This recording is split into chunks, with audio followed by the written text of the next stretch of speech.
Ha, kelin, tinchlikmi? Sumkani ko'tarib qayoqqa ketyapsiz? Uyga. Kimdan so'radingiz? O'g'lingiz haydadilar. Nima? Bu uyda menga o'rin yo'q ekan. Bekor aytibdi. Kiring ichkariga. Kerak emas dedi. Ketaversin. Zo'r-ku, ha?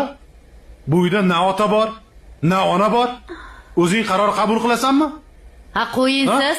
Shuni xohlayaptimi? Ketgisi kelsa ketaversin. Nima qilasiz yo'lini to'sib? Keliningni o'zi xohlamagandir.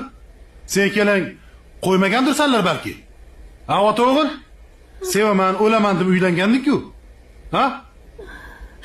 Hoy, kelin bugun ketsa, ertaga ko'chada qanday bosh ko'tarib yurasan? Men haydamadim, o'zi ketaman dedi. Menga uydagi gapni ko'chaga olib chiqadigan xotin kerak emas. Ofarin. Yaxshi o'ylabsan. Haydab sol.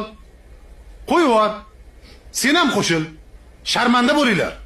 Bu ishlarning orqasida sen turibsan-ku. O'zicha boshim og'riyapti. Bo'ldi qilasizlarmi yo yo'q? Men bo'ldi qilmayman. Bechora qizni ko'zini ochirmading. Xuddi begonaga qarz bergandek yuziga solaverding. Hey, to'y bir marta bo'ladi. Erkakmisan o'zi? Bitta kelin ko'ylak olib berish shunchalik qiyinmi? Ha? Hey, mana onlaring shu pulni. To'ylaring senlar. Bu nima qilganingiz dadasi? Dada, kerakmidi shu? Nima dedi? Erkakmisan o'zi? Bitta ko'ylak uchun pul bera olmaysanmi xotiningga? Aslida bunaqa mayda narsalarni deb, oynani buzish, bu pastkashlik. Tushundingmi? Xotin. Bir eslagin, qanday kelin bo'lib tushganingni. Men buni gapirmoqchi emasman. Men tirik ekanman. Bu kelin uydan hech qayerga ketmaydi. Siz nega aralashasiz?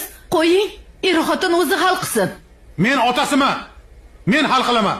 Endi sen chekkada turasan. Seni mana bu xomkalla o'g'lingni kallasi ishlaganda oqibatini o'ylarding.